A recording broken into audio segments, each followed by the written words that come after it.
Next chapter है मेरा साथियों तीसरा चैप्टर का नाम क्या है, तो वह है मेरा परमाणु आवर्त सारणी एवं रेडियो सक्रियता। ठीक है, तो देखते हैं साथियों इस चैप्टर का भी सारा पॉइंट, सारा डिटेल्स को भी देखते हैं, इसलिए वीडियो स्किप नहीं करना है। ठीक है, तो ये देखिए पहला पॉइंट परमाणु सिद्धांत से रिलेटेड पढ़ेंगे। तो परमाणु सिद्धांत से रिलेटेड पहला पॉइंट क्या है? पहला पॉइंट साथियों, तो पहला पॉइंट है कि किसी तत्व के सबसे छोटे जो कण होते हैं उसे क्या कहते हैं? उसे परमाणु कहते हैं। किसी भी तत्व के सबसे छोटे कण क्या होता है? वो परमाणु होता है। ठीक है, नेक्स्ट है कि परमाणु का सिद्धांत किन दो वैज्ञानिकों ने दिया था? तो डाल्टन ने दिया था और बोर ने दिया था। ठीक है, नेक्स्ट है किसके सिद्धांत के अनुसार परमाणु अभाज्य है? विभिन्न तत्वों का द्रव्यमान और रासायनिक गुण जो है वो अलग होते हैं। तो यह डाल्टन परमाणु सिद्धांत के अनुसार यह बात को सत्य किया गया था।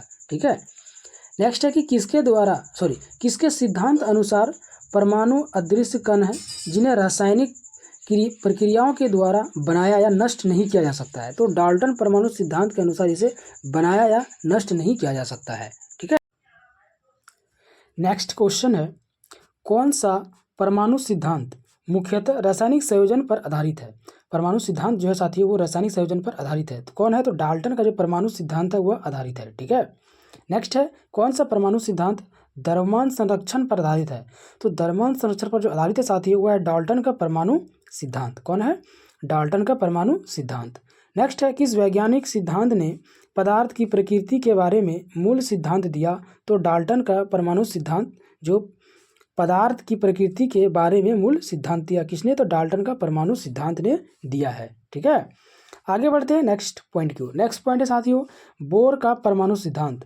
बोर का परमाणु सिद्धांत का कुछ इंपॉर्टेंट फैक्ट इसका है कि किसका परमाणु सिद्धांत डाल्टन का परमाणु सिद्धांत में संशोधन के रूप में आया था? संशोधन के रूप में साथियों बोर का परमाणु सिद्धांत आया था। ठीक है, नेक्स्ट है बोर के परमाणु सिद्धांत में कक्षाओं को स्थिर क्यों कहा गया है? कक्षाओं को स्थिर इसलिए कहा गया है क्योंकि प्रत्येक कक्षा में इलेक्ट्रॉन की जो ऊर्जा होती है वह क्या होती है? निश्चित होती है। ठीक है, आगे बढ़ते हैं नेक्स्ट पॉइंट की ओर। नेक्स्ट पॉइंट है साथियों रदरफोर्ड का नाभिकीय सिद्धांत। रदरफोर्ड का नाभिकीय सिद्धांत बोलता है कि नाभिकीय की जो खोज का वैज्ञानिक था वो कौन था? तो रदरफोर्ड था जो नाभिकीय की खोज की थी। ठीक है, नेक्स्ट है किस सिद्धांत के अनुसार परमाणु विभाज्य है? परमाणु सूक्ष्म कणों से बना है जिसमें एक नाभिक होता है। परमाणु के नाभिक में न्यूट्रॉन और प्रोटॉन होते हैं और इलेक्ट्रॉन नाभिक के चारों कक्षाओं में क्या करता है? घूमता है। यह रदरफोर्ड के नाभिकीय सिद्धांत के अनुसार बताया गया है। ठीक है, आगे बढ़ते हैं नेक्स्ट पॉइंट की ओर। नेक्स्ट पॉइंट है साथियों कि नाभिक के अंदर उपस्थित न्यूट्रॉन प्रोटॉन को एक साथ क्या कहा जाता है? तो न्यूक्लियॉन कहा जाता है। क्या कहा जाता है? एक साथ न्यूक्लियॉन। नेक्स्ट है नाभिक के चारों ओर जिस पथ पर इलेक्ट्रॉन घूमता है उसे क्या कहते हैं? उसे कक्षा कहा जाता है जिस पथ पर क्या होता है? इलेक्ट्रॉन घूमता है। नेक्स्ट है परमाणु की त्रिज्या और नाभिक की त्रिज्या के बीच कितना अनुपात होता है? तो अनुपात जो होता है साथियों उसमें होता है 1,00,000 अनुपात 1,00,000 अनुपात 1 होता है। कितना होता है? 1,00,000 अनुपात 1। ठीक है, नेक्स्ट क्वेश्चन है परमाणु का संपूर्ण द्रव्यमान उसके किसके हिस्से पर होता है? तो नाभिक पर होता है। किसके हिस्से पर होता है? नाभिक पर होता है। नेक्स्ट है परमाणु की जो ऊर्जा सदैव होती है क्या होती है? वो स्थिर रहती है। परमाणु की ऊर्जा सदैव क्या होती है? स्थिर होती है। नेक्स्ट है परमाणु के मौलिक कण। ठीक है, इसमें क्या बोला है कि इलेक्ट्रॉन प्रोटॉन एवं न्यूट्रॉन जो कहलाता है वो इलेक्ट्रॉन प्रोटॉन एवं न्यूट्रॉन जो कहलाता है साथियों वह परमाणु के मौलिक कण कहलाता है। ठीक है, नेक्स्ट है कि परमाणु के इलेक्ट्रॉन पर आवेश सदैव जो रहते हैं वो क्या रहते हैं? तो ऋणात्मक रहते हैं। तो इसका ऋणात्मक जो रहते हैं वो कितने रहते हैं? तो -1.6 गुनी 10⁻19 कूलम ये मेरा मान है। किसका? तो इलेक्ट्रॉन आवेश का। ठीक है, नेक्स्ट है इलेक्ट्रॉन को कैसी किरण कहा जाता है? तो कैथोड किरण कहा जाता है साथियों इलेक्ट्रॉन को। यह जो होता है वो ऋणात्मक आवेश के कारण होता है। नेक्स्ट पॉइंट की ओर बढ़ते हैं साथियों। नेक्स्ट है कि परमाणु में प्रोटॉन पर आवेश सदैव जो होता है वो धनात्मक होता है। क्या होता है? सदैव धनात्मक होता है। तो प्रोटॉन का जो आवेश का जो मान होता है साथियों 1.6 गुनी 10⁻19 कूलम होता है। ठीक है, ये प्रोटॉन पर आवेश का मान होता है। ठीक है, आगे बढ़ते हैं नेक्स्ट पॉइंट की ओर। नेक्स्ट पॉइंट है कि प्रोटॉन कैसी किरण होती है। साथियों, प्रोटॉन का जो किरण होता है वो एनोड किरण होता है, जो धनात्मक आवेश के कारण होता है। नेक्स्ट है इलेक्ट्रॉन प्रोटॉन पर आवेश का जो मान है वो बराबर होता है, लेकिन एक दूसरे से विपरीत होता है। बराबर होता है लेकिन एक दूसरे के जो है वो विपरीत होता है। नेक्स्ट है सबसे हल्का मौलिक कण कौन सा है। सबसे हल्का मौलिक कण जो होता है वो मेरा इलेक्ट्रॉन होता है। इसका मान जो होता है साथियों 9.1 गुनी 10⁻16 ग्राम होता है। किसका? तो इलेक्ट्रॉन के सबसे हल्का जो मौलिक कण होता है इसका मान होता है। ठीक है, आगे बढ़ते हैं नेक्स्ट पॉइंट की ओर। नेक्स्ट पॉइंट देखते हैं साथियों। नेक्स्ट पॉइंट है कि इलेक्ट्रॉन का जो खोज किया है वो किसने किया है। तो इलेक्ट्रॉन का खोज साथियों जे थॉमसन ने किया है। किसने किया है? J Thomson. नेक्स्ट है प्रोटॉन का द्रव्यमान कितना होता है। तो प्रोटॉन का द्रव्यमान जो होता है साथियों वह होता है 1.67 गुनी 10⁻24 ग्राम होता है प्रोटॉन का। ठीक है, आगे है प्रोटॉन की खोज किसने किया है। तो गोल्डस्टीन या रदरफोर्ड ने जो है वो प्रोटॉन का खोज किया है। नेक्स्ट है न्यूट्रॉन पर कितना आवेश होता है। साथियों, न्यूट्रॉन पर आवेश जो भी होता है वो कितना होता है? शून्य होता है न्यूट्रॉन पर आवेश। आगे बढ़ते हैं नेक्स्ट पॉइंट की ओर। नेक्स्ट है कि न्यूट्रॉन की खोज किसने किया है। तो चैडविक ने न्यूट्रॉन का खोज किया है। नेक्स्ट है सबसे भारी मौलिक कण कौन सा है। सबसे भारी मौलिक कण जो है मेरा वो है न्यूट्रॉन। इसका मान होता है साथियों 1.67 गुनी 10⁻24 ग्राम। नेक्स्ट है कौन सा कण अस्थायी कण है। अस्थायी कण साथियों मेरा कौन होता है? प्रोटॉन होता है। नेक्स्ट है कौन से कण अस्थायी होता है। तो अस्थायी कण मेरा न्यूट्रॉन और इलेक्ट्रॉन होता है। नेक्स्ट है मौलिक कणों की भेदन शक्ति का क्रम क्या होता है। भेदन शक्ति का क्रम साथियों पहले होगा न्यूट्रॉन, फिर प्रोटॉन, उसके बाद इलेक्ट्रॉन होता है। ये इसका भेदन शक्ति का क्या है? यह क्रम है। ठीक है, आगे नेक्स्ट है साथियों कार्बन समस्थानिक C12 के द्रव्यमान का 1/12वां भाग जो कहलाता है वो क्या कहलाता है। तो परमाणु द्रव्यमान इकाई कहलाता है। इसे परमाणु द्रव्यमान क्या कहलाता है? वो इकाई कहलाता है। ठीक है, तो इसका एक AMU का जो मान होता है साथियों 1.66 गुनी 10⁻24 ग्राम होता है। ठीक है, नेक्स्ट है हम किसी भी तत्व का द्रव्यमान कैसे निर्धारित कर सकते हैं। तो संभारिक से तुलना करके उसका हम क्या कर सकते हैं? द्रव्यमान को निर्धारित कर सकते हैं। आगे बढ़ते हैं नेक्स्ट पॉइंट की ओर। साथियों नेक्स्ट पॉइंट है मेरा मौलिक कणों की प्रतिकण। तो पाउली द्वारा कौन सा कण को खोजा गया था। तो न्यूट्रॉनों का आवेशहीन एवं द्रवहीन कणों को खोजा गया था पाउली के द्वारा। ठीक है, नेक्स्ट है कि बोसोन नामक मौलिक कण का नाम किसके नाम पर रखा गया है। तो भारतीय वैज्ञानिक सत्येंद्र नाथ बोस SN बोस के नाम पर रखा गया है। आगे है मेसोन मूलभूत कण की खोज किसके द्वारा किया गया था। तो यूक्वा के द्वारा किया गया था। किसके द्वारा किया गया था? यूक्वा द्वारा इसका खोज किया गया था। नेक्स्ट पॉइंट की ओर आगे बढ़ते हैं साथियों। नेक्स्ट पॉइंट है मेरा कि इलेक्ट्रॉन का जो प्रतीक कण किससे होती है। इलेक्ट्रॉन का प्रतीक कण किससे होते हैं साथियों, मतलब किसे कहते हैं। तो पॉजिट्रॉन को कहा जाता है। किसको कहा जाता है? पॉजिट्रॉन को। नेक्स्ट है कि पॉजिट्रॉन प्रतीक कण की खोज किसने किया है। पॉजिट्रॉन प्रतीक कण का जो खोज किया है साथियों वो एंडरसन ने किया है। किसने किया है? एंडरसन ने किया है। नेक्स्ट है प्रतीक कण मिलकर एक दूसरे को नष्ट कर देते हैं या उदासीन कर देते हैं, उसे क्या कहता है। जब प्रतीक कण एक दूसरे की ओर बढ़ते हैं तो वह करता है क्या है? नष्ट कर देता है या उसे उदासीन कर देता है। ठीक है, आगे बढ़ते हैं नेक्स्ट पॉइंट को साथियों। नेक्स्ट पॉइंट है मेरा कक्षा एवं कोश। कक्षा कोश जो होता है साथियों वो क्या होता है कि नाभिक के चारों ओर वृत्ताकार पथ को जो है वो कहा जाता है कक्षा या कोश कहा जाता है। वृत्ताकार पथ या कक्ष को। ठीक है, आगे है कि नाभिक के चारों ओर कितनी कक्षाएं मौजूद रहती है। तो 7 कक्षा मौजूद रहती है साथियों। 7 कक्षा का नाम क्या है। तो KLMNOPQ ये मेरा 7 कक्षा हो जाएगा। ठीक है, नेक्स्ट है कि नाभिक के चारों ओर कक्षाओं की ऊर्जा सीमा जो बढ़ता क्रम है वो पहले क्या होता है। तो पहले K होता है, फिर L, फिर MNOPQ ये मेरा क्रम हो जाता है। ठीक है, आगे बढ़ते हैं नेक्स्ट पॉइंट की ओर। नेक्स्ट पॉइंट है साथियों कि हम किसी कक्षा या कोष को कैसे निर्धारित कर सकते हैं। तो उसे n द्वारा सूचित किया जाता है। ठीक है, किसी कक्षा या कोष को जब निर्धारित करेंगे तो n के द्वारा किया जाता है। नेक्स्ट है कि प्रत्येक कक्षा में घूमने वाले इलेक्ट्रॉन की जो अधिकतम संख्या होती है साथियों वह क्या होता है 2n²। ये मेरा सूत्र है। ठीक है, n कक्षा की संख्या होती है। आगे है यदि कोई इलेक्ट्रॉन अपनी निश्चित कक्षा में रहकर नाभिक के चारों ओर चक्कर लगा रहा है तो उसे क्या कहते हैं। उसे कहते हैं उसकी ऊर्जा में कोई परिवर्तन नहीं होता है। क्या होता है? उसकी ऊर्जा में कोई परिवर्तन नहीं होता है।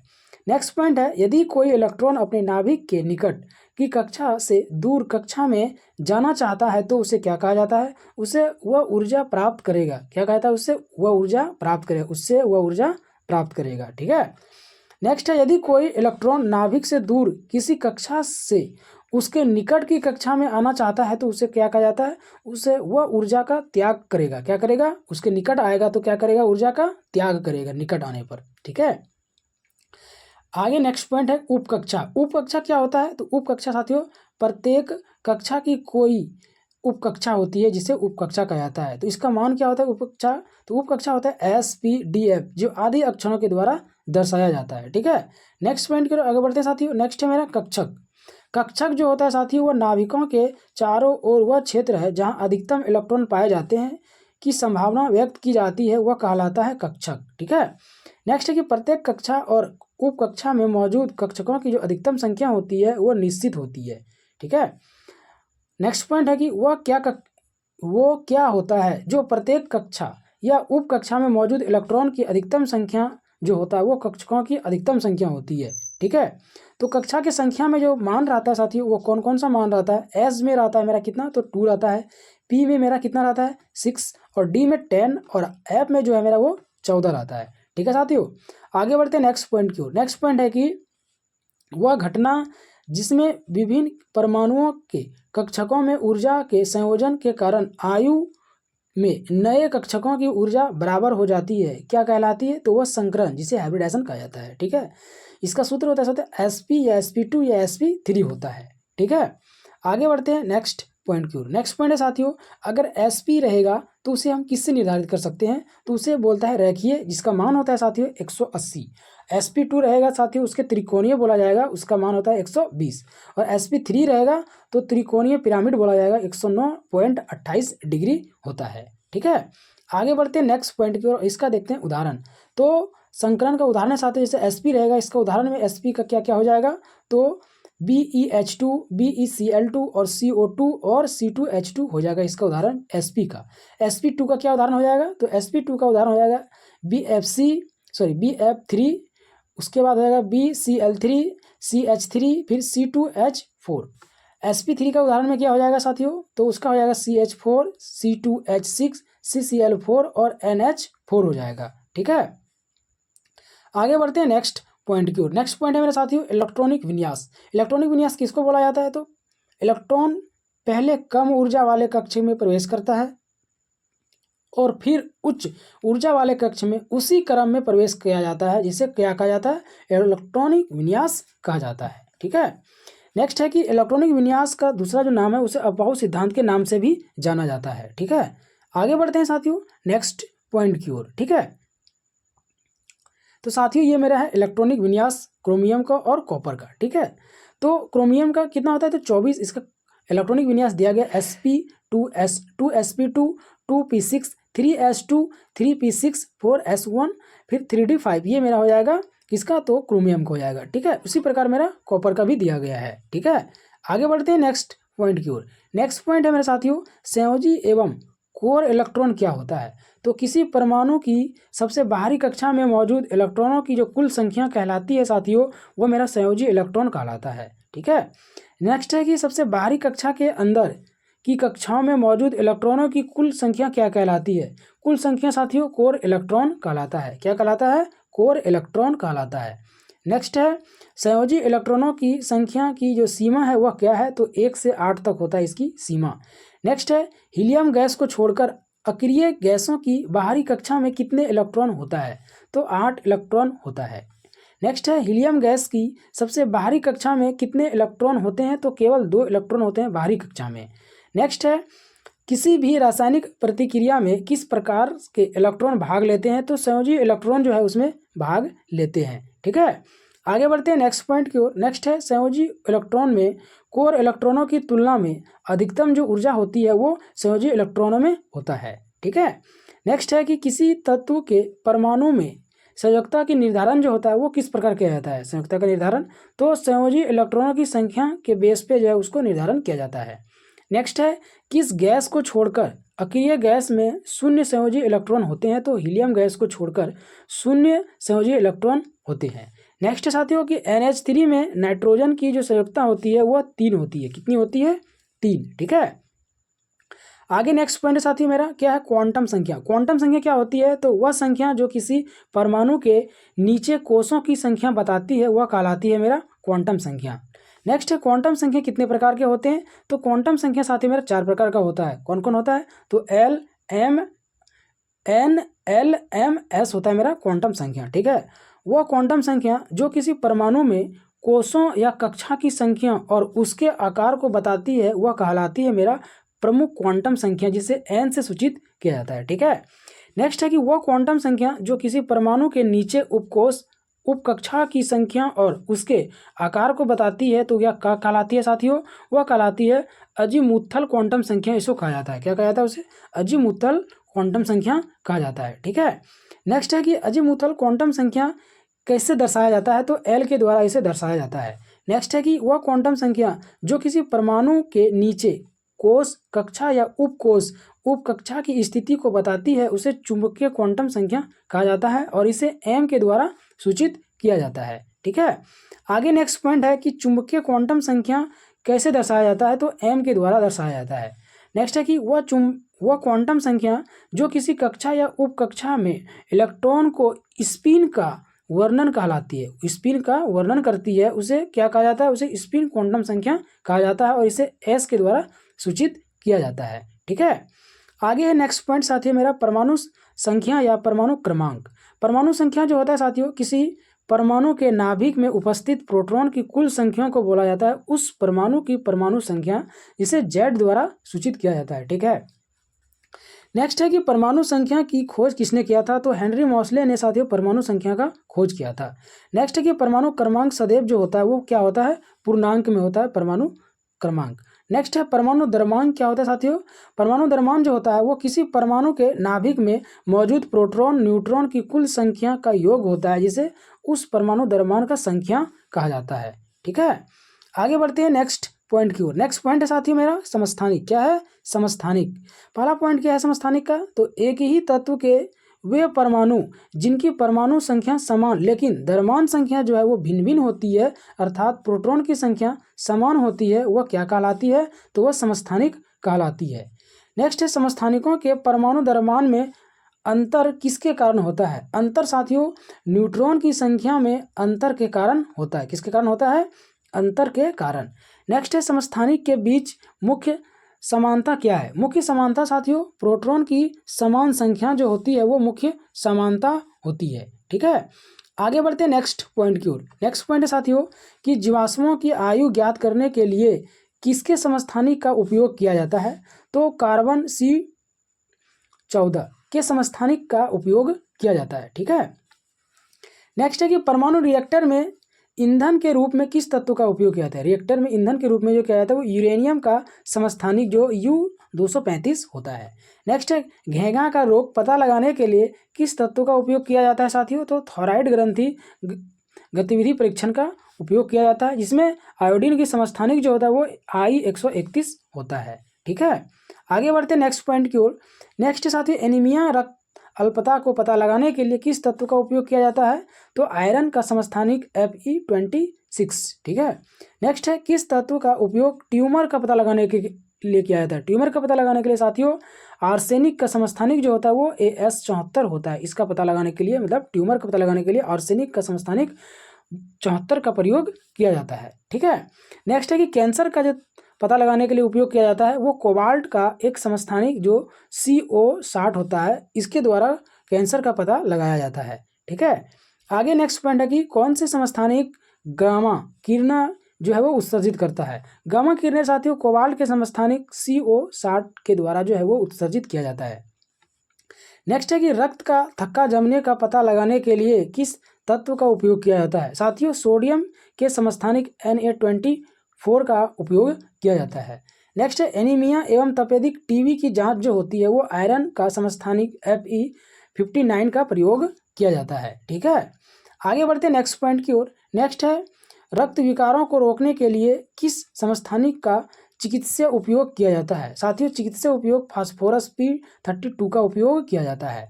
नेक्स्ट है ल्यूकेमिया के उपचार में किस समस्थानिक का उपयोग किया जाता है, तो फास्फोरस का उपयोग किया जाता है, जो इसका होता है मान साथियों P32 होता है। ठीक है, आगे बढ़ते हैं नेक्स्ट पॉइंट की ओर। नेक्स्ट पॉइंट है कि त्वचा रोगों के उपचार में प्रयुक्त रेडियो समस्थानिक जो होता है वो रेडियो फास्फोरस होता है। ठीक है। नेक्स्ट है जीवाश्मों, मृत जानवरों एवं पौधों की आयु को ज्ञात करने के लिए किसका उपयोग किया जाता है? तो कार्बन डेटिंग का उपयोग किया जाता है। नेक्स्ट है किस तत्व के समस्थानिक सबसे अधिक होते हैं? तो पोलोनियम का जो है साथियों समस्थानिक वो सबसे अधिक होता है। ठीक है। नेक्स्ट है किसी नाभिक में न्यूट्रॉन की संख्या बदलने में समस्थानिक पर क्या प्रभाव पड़ता है? समस्थानिक पर साथियों प्रभाव पड़ता है कि तत्व का समस्थानिक जो है वो बदल जाएगा। क्या हो जाएगा? वह बदल जाएगा। नेक्स्ट है कि किसी नाभिक में प्रोटॉन की संख्या बदलने से समस्थानिक पर क्या प्रभाव पड़ता है? साथियों समस्थानिक पर प्रभाव पड़ता है कि समस्थानिक पर कोई प्रभाव नहीं पड़ेगा। क्या होगा? उसमें कोई प्रभाव नहीं पड़ेगा। नेक्स्ट पॉइंट है कि समस्थानिक पर परमाणु द्रव्यमान भिन्न भिन्न होते हैं, लेकिन रासायनिक गुण जो है वो समान होता है। भिन्न भिन्न उसका क्या होता है? द्रव्यमान होता है, लेकिन उसका गुण जो है वो समान रहता है। नेक्स्ट पॉइंट क्या है मेरा? संभारिक। संभारिक में क्या बोला है साथियों कि विभिन्न परमाणु जिनका परमाणु भार जो है समान होता है वो क्या कहलाता है? वो संभारिक कहलाता है। नेक्स्ट पॉइंट कर आगे बढ़ते हैं। नेक्स्ट पॉइंट मेरा क्या है? तो नेक्स्ट पॉइंट है कि विभिन्न परमाणु जिनकी परमाणु संख्या अलग होती है किंतु परमाणु भार जो है वो समान होता है वो क्या कहलाता है? वह संभारिक कहलाता है। नेक्स्ट है समान न्यूट्रॉन वाले विभिन्न तत्वों को क्या कहा जाता है? विभिन्न तत्वों को साथियों सम न्यूट्रॉनिक आइसोटोनिक भी कहा जाता है। नेक्स्ट है समान इलेक्ट्रॉन संख्या वाले विभिन्न तत्वों को क्या कहा जाता है? तो सम इलेक्ट्रॉनिक कहा जाता है। क्या कहा जाता है? सम इलेक्ट्रॉनिक। आगे बढ़ते हैं नेक्स्ट पॉइंट की ओर। नेक्स्ट पॉइंट है साथियों मेरा अणु या परमाणुता। ठीक है। तो इसका पहला है कि किसी यौगिक या सबसे छोटा कण जो होता है वो अणु होता है। किसी यौगिक का सबसे छोटा कण क्या होता है? अणु। नेक्स्ट है दो या दो से अधिक परमाणुओं के रासायनिक संयोजन से बनने वाले नए पदार्थ को क्या कहते हैं? तो उसे अणु कहा जाता है। नेक्स्ट है पदार्थ का सबसे छोटा कण क्या होता है? तो अणु होता है। नेक्स्ट है परमाणु रासायनिक रूप से संयोजित होकर क्या बनाते हैं? तो अणु बनाते हैं। नेक्स्ट है अणु की संख्या कभी भी ऋणात्मक नहीं हो सकती है। क्या होती है? हर समय जो होता है वो धनात्मक ही होता है, ऋणात्मक नहीं होता है। नेक्स्ट है किसी अणु में परमाणु की कुल संख्या जो कहलाती है वो परमाणुता कहलाता है। क्या कहलाता है? परमाणुता। नेक्स्ट है साथियों अक्रिय गैस जो होता है वो क्या होता है? Helium, argon, neon, boron. ठीक है। ये मेरा क्या है? ये मेरा सारा का सारा क्या है? अक्रिय गैस है। ठीक है। ये मोनो परमाणु अणु के आधार पर क्रम काम करता है। ठीक है। नेक्स्ट है अक्रिय गैसों की जो परमाणुता जो होता है साथियों वो मेरा 1 होता है। कितना होता है? 1। आगे बढ़ते हैं नेक्स्ट पॉइंट की ओर। नेक्स्ट पॉइंट है साथियों मेरा यौगिक का जो गठन करने वाला परमाणु की संख्या कहलाता है वो परमाणुता ही कहलाता है। उदाहरण के तौर पर दिया गया है HNO4 का होल टू SO2 अणु नाभिक अणु परमाणु संख्या जो है मेरा हाइड्रोजन का जो है वो क्या हो जाएगा? हाइड्रोजन का H हो जाएगा संकेत। ठीक है। और 8 हाइड्रोजन नियॉन का जो है 2 हो जाएगा साथियों, ऑक्सीजन का मेरा 4 हो जाएगा। ठीक है। और सल्फर का 1 और परमाणु संख्या टोटल हो जाएगा मेरा कितना? 15। ठीक है। आगे बढ़ते हैं नेक्स्ट पॉइंट की ओर। नेक्स्ट पॉइंट है मेरा अवोगाद्रो संख्या। अवोगाद्रो संख्या क्या बोलता है साथियों कि किसी भी पदार्थ के 1 मोल में परमाणु अणु और आयनों की संख्या बराबर होती है जिसे अवोगाद्रो संख्या कहा जाता है। इसका मान होता है साथियों 6.022 × 10⁻23 इसका मान होता है अवोगाद्रो संख्या का। नेक्स्ट है कि कौन सी संख्या है जो पदार्थ में मौजूद परमाणुओं की निश्चित संख्या को व्यक्त करती है? तो वो उसे मोल संख्या कहा जाता है। नेक्स्ट है मोलों की संख्या क्या होती है साथियों? सूत्र तो पदार्थ का दिया गया द्रव्यमान बट्टे आणविक द्रव्यमान होता है मोलों की संख्या का सूत्र। ठीक है। आगे नेक्स्ट पॉइंट है साथियों किसी भी गैस के 1 मोल का आयतन कितना होता है? तो 22.4 लीटर होता है किसी भी गैस के 1 मोल का आयतन। नेक्स्ट है 22.4 लीटर में अणुओं की संख्या किसके बराबर होती है? तो अवोगाद्रो संख्या के बराबर होती है। आगे बढ़ते हैं नेक्स्ट पॉइंट की ओर। नेक्स्ट है साथियों मूल अनुपाती सूत्र और आणविक सूत्र में क्या डिफरेंट है? तो किसी यौगिक के अणु में मौजूद परमाणु में सबसे सरल अनुपात को व्यक्त करने वाले सूत्र को क्या कहा जाता है? तो मूल अनुपाती सूत्र कहा जाता है। ठीक है। अब देखते हैं आणविक सूत्र। ठीक है। आगे है साथियों कि एक से अधिक यौगिक के मूल अनुपाती सूत्र समान हो सकता है। जैसे आणविक सूत्र के अनुसार सूत्र है साथियों n मल्टीपल मूल अनुपाती सूत्र, जहाँ n जो है मेरा साथियों n हो जाएगा वो कि डिजिट संख्या हो जाएगा। ठीक है। इसका सूत्र हो जाएगा n बराबर आणविक सूत्र बटे मूल अनुपाती सूत्र। ठीक है। आगे बढ़ते हैं नेक्स्ट पॉइंट की ओर। नेक्स्ट पॉइंट है साथियों आवर्त सारणी। क्या है मेरा? आवर्त सारणी। ठीक है। आवर्त सारणी तो डोबेराइनर के त्रिक उपलब्धि क्या है? तो इसका उपलब्धि है कि तत्वों के गुणों को परमाणु द्रव्यमान से जोड़ने का पहला प्रयास है ये डोबेरेनर का, ठीक है। किसका है? डोबेरेनर का यह पहला प्रयास है। नेक्स्ट है समान गुण वाले तत्व जो 3 समूह में रखा जाता है उसे डोबेरेनर ने ही दिया था। नेक्स्ट है समान गुण वाले 3 तत्वों को रखना ये त्रिक-टॉयड भी कहा जाता है। क्या कहा जाता है? त्रिक-टॉयड के नाम से भी जाना जाता है। नेक्स्ट है किस नियम के अनुसार मध्य वाले परमाणु द्रव्यमान दोनों तरफ तत्वों वाले द्रव्यमान का जो औसत है वो त्रिक-टॉयड के नाम से भी इसको भी जाना जाता है, ठीक है। आगे बढ़ते हैं नेक्स्ट क्वेश्चन की ओर साथियों।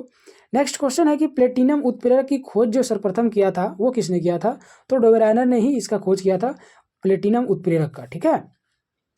नेक्स्ट पॉइंट है मेरा न्यूलैंड्स का अष्टक नियम। न्यूलैंड्स का अष्टक नियम क्या बोलता है साथियों कि अष्टक का नियम किस वैज्ञानिक ने दिया था? तो न्यूलैंड्स ने ही दिया था। अष्टक का नियम ज्ञात तत्वों की संख्या जो है वो मेरा कितना होता है? 56 होता है। न्यूलैंड्स ने तत्व जो ज्ञात किया था कितना किया था? वो 56 तत्व को ज्ञात किया था। नेक्स्ट है किस नियम के तत्वों को बढ़ाते परमाणु द्रव्यमान के आधार पर व्यवस्थित किया गया है? साथियों व्यवस्थित न्यूलैंड्स अष्टक के नियम के अनुसार इसको व्यवस्थित किया गया है। नेक्स्ट है कि किस नियम में 8वें तत्व के गुण पहले तत्व के समान होते हैं? पहले तत्व के गुणों के समान होते हैं। तो न्यूलैंड्स के अष्टक नियम के आधार पर यह व्यवस्थित किया गया है, ठीक है। आगे नेक्स्ट है कि न्यूलैंड्स तालिका में हेलोजन के साथ कौन सा तत्व रखा गया है? तो CO और Na को रखा गया है।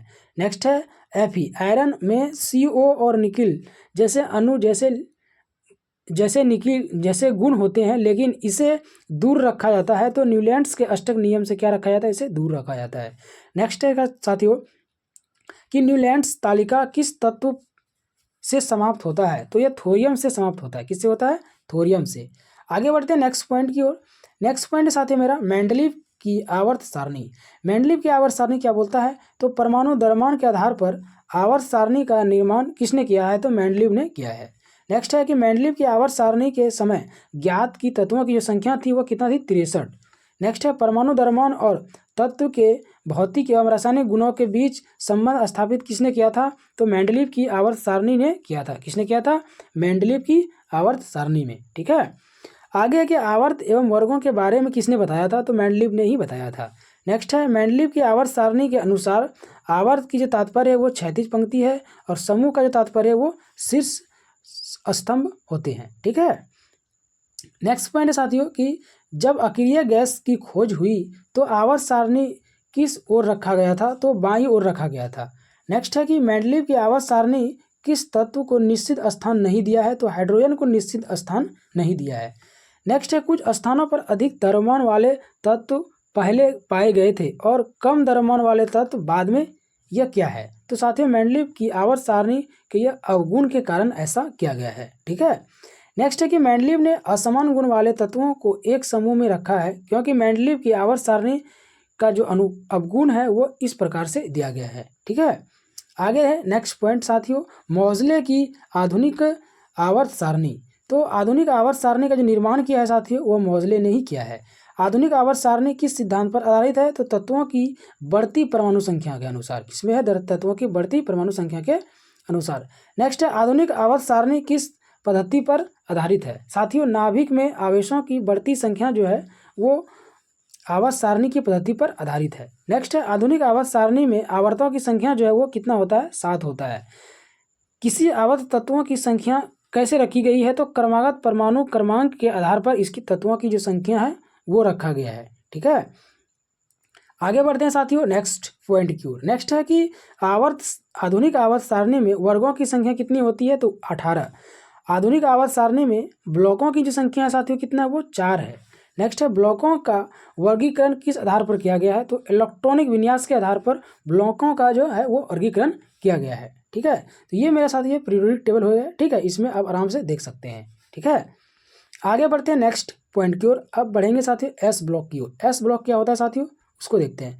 तो एस ब्लॉक इलेक्ट्रॉनिक विन्यास जो है इसका सूत्र होता है साथियों NS1 या NS2, ठीक है। एस ब्लॉक अंतिम तत्व उपकोष में जाता है। क्या जाता है? उपकोष में जाता है, जिसे एस उपकोष कहा जाता है। नेक्स्ट है समूह एक में किस प्रकार तत्व मौजूद होता है साथियों? तो क्षारीय धातु जो है वो समूह ए में प्रयुक्त होता है, ठीक है। समूह दूसरा में जो साथियों दूसरा में जो मौजूद रहता है वो क्षारीय मृदा धातु मौजूद रहता है। आगे बढ़ते हैं पी ब्लॉक की ओर। पी ब्लॉक में क्या बोला है साथियों, पी ब्लॉक में बोला है इलेक्ट्रॉनिक जो विन्यास होता है वो NH2 NP1 से 6 तक होता है।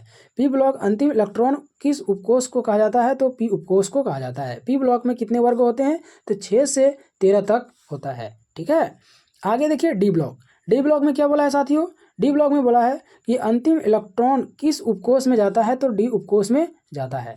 नेक्स्ट है डी ब्लॉक के सभी तत्व क्या कहलाते हैं, तो धातु कहलाते हैं। डी ब्लॉक तत्वों को क्या कहा जाता है, तो संक्रमण तत्व कहा जाता है। आगे है नेक्स्ट पॉइंट। नेक्स्ट पॉइंट है साथियों एफ ब्लॉक। एफ ब्लॉक में क्या बोला है कि कौन से तत्वों को आंतरिक संक्रमण तत्व भी कहा जाता है, तो एफ ब्लॉक को आंतरिक संक्रमण तत्व भी कहा जाता है। नेक्स्ट है एफ ब्लॉक तत्वों को विभाजित किया गया है, तो लैंथेनॉइड एवं एक्टिनॉइड के अनुसार विभाजित किया गया है। नेक्स्ट है लैंथेनॉइड श्रृंखला में कितने तत्व मौजूद होते हैं, तो 15 तत्व जो है वो मौजूद होते हैं। नेक्स्ट है एक्टिनॉइड श्रृंखला में कितने तत्व मौजूद होते हैं, तो 14 तत्व मौजूद होते हैं।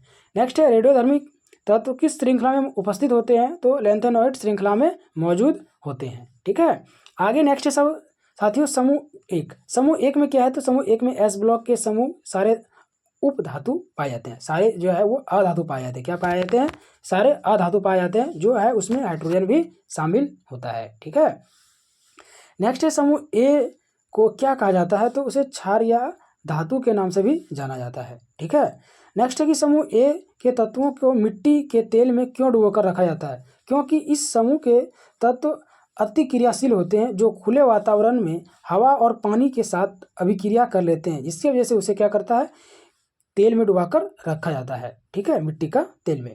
नेक्स्ट है साथियों मेरा पॉइंट हाइड्रोजन से रिलेटेड।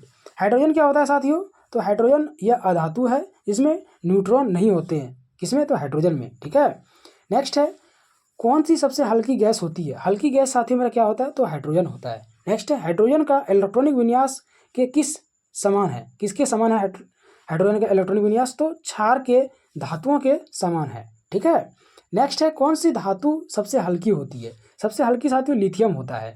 नेक्स्ट है किस तत्व को चाकू से काटा जा सकता है, साथियों चाकू से सोडियम को क्या किया जा सकता है, काटा जा सकता है। आगे बढ़ते हैं नेक्स्ट पॉइंट की ओर। नेक्स्ट है साथियों मेरा उच्च वसीय अम्ल का सोडियम लवण क्या होता है, तो साबुन या डिटर्जेंट होता है उच्च वसीय अम्ल का। नेक्स्ट है जब साबुन डिटर्जेंट आदि को पानी में घोला जाता है, तो पानी का जो तनाव है साथियों कम हो जाता है, किसके कारण, जिसमें क्या होता है वो कपड़े आसानी से साफ हो जाता है। ठीक है, नेक्स्ट है सफाई और कपड़े धोने के लिए किसका उपयोग किया जाता है, तो कठोर साबुन का उपयोग किया जाता है। नेक्स्ट है जो मुख्यतः तेल पशु वसा नारियल आदि जो बनता है वो कठोर साबुन से ही बनता है। नेक्स्ट है सौंदर्य प्रावधानों एवं शेविंग साबुन के रूप में कौन साबुन का उपयोग किया जाता है, तो मृदुल साबुन का उपयोग किया जाता है। ठीक है, नेक्स्ट है साबुन झाग नहीं बनाता है, क्योंकि कठोर जल D2O होता है। कठोर जल मतलब भारी जल का जो सूत्र होता है साथियों वो D2O ही होता है। नेक्स्ट है कि डिटर्जेंट आसानी से झाग बनाता है, क्योंकि कठोर जल होता है, इसका सूत्र होता है कठोर जल का साथियों D2O। नेक्स्ट है वसीय युक्त अम्ल कार्बोक्सिलिक अम्ल के सोडियम लवण को क्या कहते हैं, तो उसे कोमल साबुन भी कहा जाता है। नेक्स्ट है वासा युक्त अम्ल कार्बोक्सिलिक अम्ल पोटेशियम लवण को क्या कहा जाता है, तो कठोर साबुन भी कहा जाता है। आगे बढ़ते हैं नेक्स्ट पॉइंट की ओर। नेक्स्ट पॉइंट है साथियों कि साबुन के कौन से भाग हैं, तो हाइड्रोफिलिक सिर और हाइड्रोफोबिक पूंछ। ठीक है, नेक्स्ट है कौन सी धातु हथेली पर रखने पर जो है वो पिघल जाती है, पोटेशियम जो है वो हथेली पर रखने पर क्या होता है वो पिघल जाती है। नेक्स्ट है साथियों पोटेशियम किस घटक का होता है, साथियों पोटेशियम जो होता है वो गन पाउडर होता है, इसका सूत्र होता है गन पाउडर का KNO3। ठीक है, आगे बढ़ते हैं साथियों समूह दूसरा। समूह क्या है, ये समूह दूसरा है। तो क्षारीय मृदा धातु किस समूह के तत्व को कहते हैं, तो ये समूह जो है साथियों द्वितीय को कहा जाता है क्षारीय मृदा धातु। ठीक है, नेक्स्ट है कि धातु के किस समूह को किसका धातु समूह भी कहा जाता है, तो क्षारीय पृथ्वी धातु को कहा जाता है। नेक्स्ट है जब Ca की अभिक्रिया जल के साथ होती है तो क्या होता है, तो जल के साथ अभिक्रिया करने पर साथियों हाइड्रोजन गैस जो है उत्पन्न हो जाता है। ठीक है, आगे बढ़ते हैं नेक्स्ट पॉइंट की ओर। नेक्स्ट है कौन सा जल साबुन के साथ झाग उत्पन्न नहीं करता है, तो कठोर जल जो है साथियों झाग के साथ उत्पन्न नहीं करता है। ठीक है, कठोर जल जो है साथियों क्या करता है, झाग उत्पन्न नहीं करता है। नेक्स्ट है कि कौन सा जल पीने का नहीं है, तो साथियों कठोर जल जो है मेरा वो पीने का नहीं है। नेक्स्ट है कौन सी कठोर कठोरता Ca तथा Mg के कार्बोनेट और बाइकार्बोनेट के कारण होता है तो अस्थायी कठोर होता है। ठीक है, आगे बढ़ते हैं नेक्स्ट पॉइंट की ओर। नेक्स्ट है साथियों मेरा Ca तथा Mg बाइकार्बोनेट का जो सूत्र है साथियों मेरा CH का होल 3 होल HCO3 का होल 2। ठीक है, और MgHCO3 का HCO3 होल 2। ठीक है, ये मेरा इसका सूत्र हो जाएगा, इसका और इसका। ठीक है, बाइकार्बोनेट का। नेक्स्ट है साथियों, और अस्थायी कठोरता को दूर करने के लिए किस विधि का उपयोग किया जाता है तो वाष्पीकरण विधि का जो है वो उपयोग किया जाता है। नेक्स्ट है कौन सी कठोरता Ca और Mg के क्लोराइड तथा सल्फेट के कारण होता है तो वह अस्थायी कठोरता होता है। नेक्स्ट है अस्थायी कठोरता को दूर करने के लिए किस विधि का प्रयोग किया जाता है तो आसवन विधि का जो है साथियों उसमें प्रयोग किया जाता है। नेक्स्ट है साथियों डी ब्लॉक। डी ब्लॉक में क्या बोला है कि डी ब्लॉक का जो तत्व का संचालन क्रम है वो मेरा है पहले सोना, चांदी, कॉपर, ये मेरा क्रम है डी ब्लॉक का। नेक्स्ट है साथियों डी ब्लॉक तत्व लचीलापन का क्रम क्या है लचीलापन का तो पहले सोना, चांदी, उसके बाद कॉपर, ये लचीलापन का है। ठीक है, नेक्स्ट है कि किस धातु की चालकता सबसे अधिक होती है तो चांदी की जो है वो चालकता साथियों सबसे अधिक होती है। नेक्स्ट है तानीयता और आघात वर्णता का जो क्रम है वो क्या है तो पहले सोना है, फिर चांदी, कॉपर, उसके बाद लोहा, इसका क्या आघात वर्णता का क्या है ये क्रम है। ठीक है, आगे बढ़ते साथियों डी ब्लॉक की ओर। डी ब्लॉक में क्या बोला गया है तो डी ब्लॉक में बोला है कि क्लोरीन Cl का उपयोग जो होता है वो ब्लॉचिंग एजेंट के रूप में CaOCl2 ब्लॉचिंग पाउडर या Ca का होल OH2 प्लस Cl2 ये रिएक्शन करता है तो CaOCl2 प्लस H2 बनाता है। ठीक है, फलों का ऑक्सीकरण करना और उन्हें रंगहीन बनाना, टंकी के पानी को शुद्ध करने के लिए भी इसका उपयोग किया जाता है। ठीक है, आगे नेक्स्ट है कि सिल्वर ब्रोमाइड का जो उपयोग होता है वो फोटोग्राफी में किया जाता है। नेक्स्ट है घेगा रोग का उपयोग क्या साथियों तो वो आयोडीन के रूप में किया जाता है। नेक्स्ट है कि समुद्री शैवाल लेमिनेरिया का जो उपयोग होता है वो आयोडीन के रूप में किया जाता है। नेक्स्ट है सिल्वर आयोडाइड AgI का उपयोग जो होता है वो कृत्रिम बारिश के लिए किया जाता है। आगे बढ़ते हैं साथियों अक्रिय गैस की ओर। अक्रिय गैस वर्ग 18। ठीक है, किस समूह की संयोजकता शून्य होती है तो अक्रिय गैस की जो है संयोजकता वो शून्य होता है। नेक्स्ट है वायुमंडल में अक्रिय गैस कितना % है साथियों तो केवल 1% है। अक्रिय गैस जो है वो क्या है तो एकल परमाणुक है। नेक्स्ट है कि किस समूह की इलेक्ट्रॉनिक बंधुता शून्य होता है तो अक्रिय गैस का जो है वो शून्य होता है। नेक्स्ट है किस समूह की आयनीकरण क्षमता सर्वाधिक है तो अक्रिय गैस का है। नेक्स्ट है किस समूह की इलेक्ट्रॉनिक नकारात्मकता सर्वाधिक होता है नकारात्मक तो अक्रिय गैस का होता है। नेक्स्ट है अक्रिय गैस की संयोजकता कितनी होती है तो शून्य होती है। नेक्स्ट है आधुनिक आवर्त सारणी में हीलियम की क्या विशेषता है तो हीलियम की साथ ही जो इसमें व्यवस्था दिया गया है विशेषता वह मेरा यह S ब्लॉक का सदस्य होता है परंतु निष्क्रिय होने के कारण इसे P ब्लॉक में भी रखा जाता है। ठीक है, यही मेरा यह विशेषता है। नेक्स्ट पॉइंट है मेरे साथियों कि आधुनिक आवर्त सारणी में हीलियम की क्या विशेषता होती है तो इसकी सबसे बाहरी कक्षा में केवल 2 इलेक्ट्रॉन होते हैं और अन्य सभी अक्रिय गैस की जो सबसे बाहरी कक्षा में होता है इलेक्ट्रॉन वो 8 रहता है। ठीक है, आगे बढ़ते हैं नेक्स्ट पॉइंट की ओर। नेक्स्ट पॉइंट है साथियों कि आधुनिक आवर्त सारणी में हीलियम का क्या विशेषता रहता है तो इसका क्वथनांक बिंदु जो है सभी गैसों से सबसे क्या होता है कम होता है। नेक्स्ट है किस गैस का क्वथनांक बिंदु सबसे कम होता है तो हीलियम का होता है। नेक्स्ट है साथियों कि हीलियम गैस का उपयोग क्या क्या होता है तो हीलियम गैस का उपयोग होता है साथियों गोताखोर द्वारा प्रयोग किए जाने वाले ऑक्सीजन सिलेंडर में इसका उपयोग किया जाता है। नेक्स्ट है अस्पताल में कृत्रिम सांस में ऑक्सीजन के साथ, फिर हवाई जहाज के टायर में भी इसका उपयोग किया जाता है। ठीक है, नेक्स्ट है नियॉन। नियॉन का क्या है साथियों इसका नियॉन गैस जो है इसका उपयोग कहाँ किया जाता है तो इसका डिटर्जेंट ठीक है ट्यूब में इंडिकेटर के बल्ब में किया जाता है। नियॉन Ne सूचक बोर्ड के गुलाबी रंग में इसका उपयोग किया जाता है।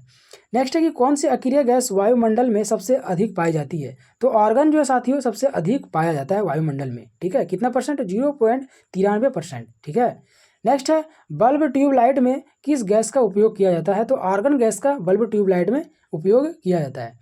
आगे बढ़ते हैं नेक्स्ट पॉइंट की ओर। नेक्स्ट पॉइंट है साथियों मेरा फोटोग्राफी और लेजर बनाने के लिए किस गैस का उपयोग किया जाता है तो क्रिस्टल का उपयोग किया जाता है। किसका उपयोग किया जाता है क्रिस्टल का। ठीक है, जिसका संकेत Kr होता है।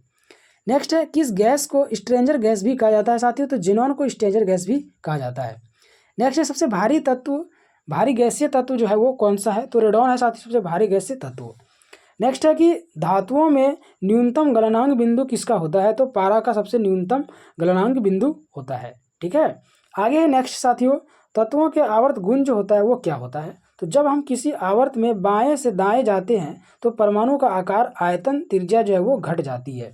नेक्स्ट है, जब हम किसी समूह में ऊपर से नीचे की ओर जाते हैं तो परमाणु का जो आकार है, आयतन, त्रिज्या है, वो तीनों क्या आता है साथियों, वो बढ़ते चला जाता है। ठीक है, आगे बढ़ते हैं नेक्स्ट पॉइंट की ओर।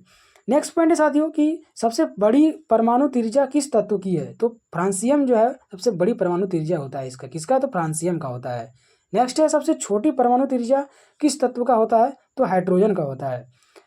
नेक्स्ट है कि किसी परमाणु की सबसे बाहरी कक्षा में से एक इलेक्ट्रॉन को हटाने में खर्च होने वाली जो ऊर्जा होता है वो आयन विभव या ऊर्जा एंथैल्पी कमी कहा जाता है। ठीक है, आगे है साथियों मेरा नेक्स्ट पॉइंट कि आयन क्षमता क्या होता है। साथियों, आयन क्षमता कहा जाता है कि जब हम किसी आवर्त में बाएं से दाएं जाते हैं तो आयन क्षमता या आयन विभव बढ़ जाता है, या आयन विभव या ऊर्जा एंथैल्पी जो है वो मेरा बढ़ जाता है, जिसे आयन क्षमता भी कहा जाता है। ठीक है, आगे बढ़ते हैं नेक्स्ट पॉइंट की ओर। नेक्स्ट है कि जब हम समूह में ऊपर से नीचे जाते हैं तो आयन विभव ऊर्जा एंथैल्पी कम हो जाता है ऊपर से नीचे जाने पर। नेक्स्ट है कि वह गुण जिसके कारण आबंध युग्म को अपनी ओर आकर्षित करता है उसे विद्युत ऋणात्मकता भी कहा जाता है। उसे क्या कहा जाता है, विद्युत ऋणात्मकता कहा जाता है। नेक्स्ट है कि जब हम किसी आवर्त बाएं से दाएं जाते हैं तो विद्युत ऋणात्मकता क्या होती है, तो वह बढ़ती चली जाती है। नेक्स्ट है, जब हम किसी समूह के ऊपर नीचे की ओर जाते हैं तो क्या होता है, विद्युत ऋणात्मक क्या होता है, वो कम होता है।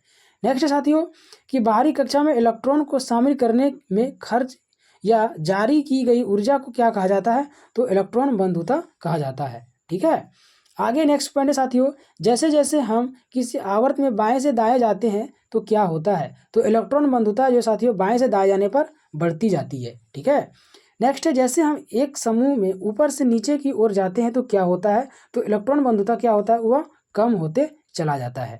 ठीक है, आगे बढ़ते हैं साथियों नेक्स्ट पॉइंट की ओर। नेक्स्ट पॉइंट है मेरे साथियों कि आवर्त सारणी में आवर्त में बाएं से दाएं जाने वाले गुण को क्या बोला जाता है, तो धात्विक गुण, विद्युत सकारात्मक और इलेक्ट्रॉन को वापस लेने की क्षमता, ये तीनों बोला जाता है। ठीक है, नेक्स्ट है कि आवर्त सारणी में आवर्त में बाएं से दाएं जाने पर बढ़ने वाले गुण को क्या बोलते हैं, तो गैस धातु गुण, विद्युत ऋणात्मकता और इलेक्ट्रॉन ग्रहण करने की क्षमता बोला जाता है। ठीक है, अब आगे मेरा नेक्स्ट पॉइंट आगे साथियों रेडियोधर्मिता, इसका एक एक पॉइंट को देखते हैं। पहला पॉइंट है साथियों रेडियोधर्मिता का कि वे तत्व जिनकी परमाणु संख्या 82 से अधिक है तथा ऐसे तत्व के नाभिक स्थिर नहीं रहते तथा स्थिरता प्राप्त करने के लिए वे लगातार किरणें उत्सर्जित करते हैं, ऐसे तत्व को कहा जाता है रेडियोधर्मी तत्व कहा जाता है।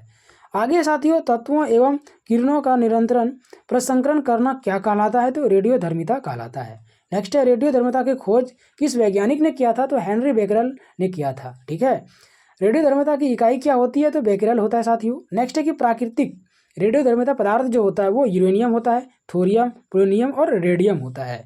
ठीक है, आगे बढ़ते हैं नेक्स्ट क्वेश्चन की ओर। नेक्स्ट है साथियों कि रेडियम और पोलोनियम रेडियोधर्मिता तत्व की जो खोज किया था वो मैडम क्यूरी और उसके पति पियरे क्यूरी ने किया था।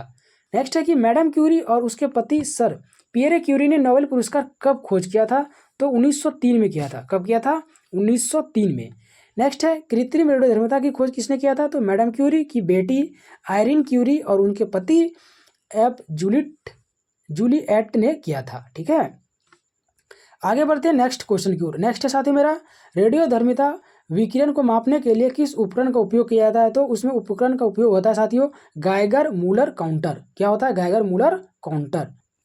नेक्स्ट पॉइंट है साथियों रेडियोधर्मी पदार्थ अंततः सभी विकिरण उत्सर्जित करने के बाद क्या होता है, तो वह सीसा में बदल जाता है। किस में बदल जाता है, सीसा में बदल जाता है। नेक्स्ट है रेडियोधर्मी नाभिक अस्थाई और अस्थाई जो होते हैं वो क्यों होते हैं साथियों, इनके अंदर जो है न्यूट्रॉन की संख्या जो है वो अधिक होती है जिसकी वजह से वह अस्थाई होते हैं। आगे बढ़ते हैं नेक्स्ट क्वेश्चन की ओर। नेक्स्ट है रेडियोधर्मिता एसआई इकाई जो है वो बेकेरल होता है। क्या होता है, बेकेरल।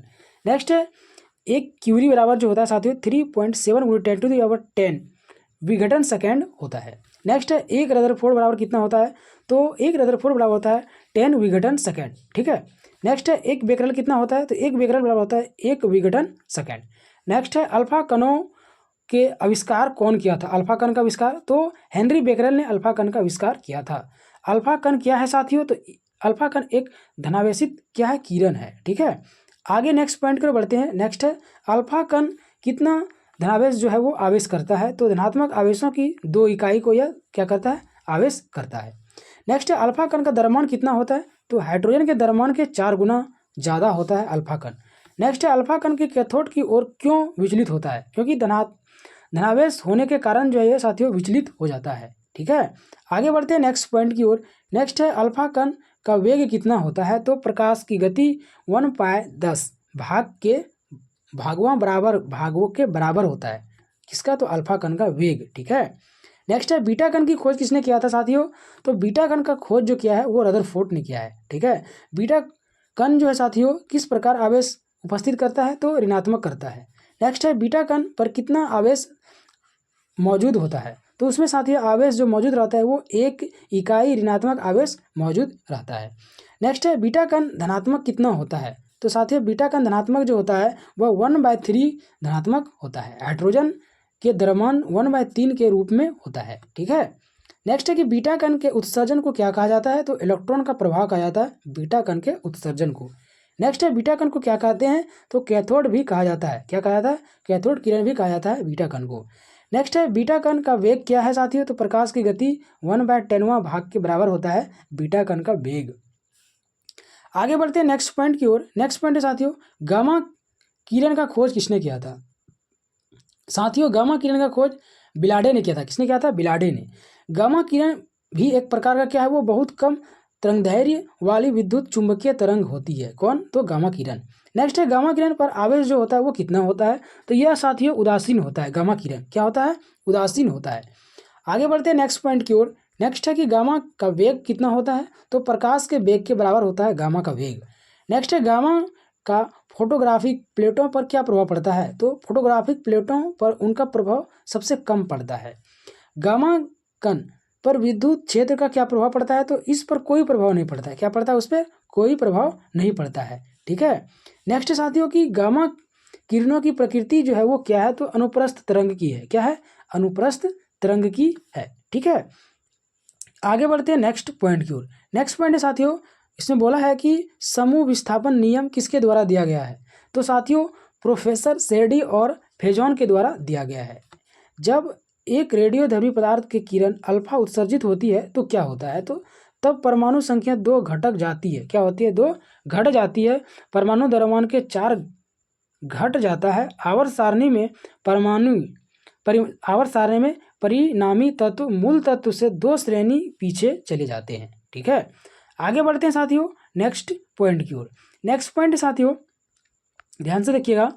नेक्स्ट पॉइंट है मेरा रेडियोधर्मिता पदार्थ का अर्ध जीवन। क्या है, रेडियोधर्मी पदार्थ का अर्ध जीवन।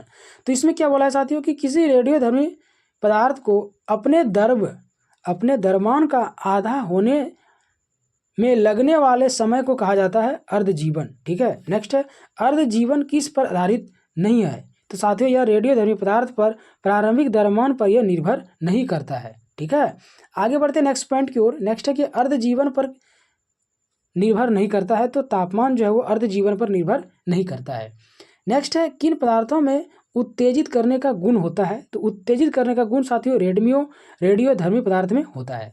नेक्स्ट है किन पदार्थों से प्रभावित फोटो फिल्म प्रभावित होता है, फोटो फिल्म प्रभावित साथियों रेडियोधर्मी पदार्थ से होता है। किससे होता है, रेडियोधर्मी पदार्थ से। ठीक है, आगे मेरा नेक्स्ट पॉइंट है साथियों नाभिकीय संलयन।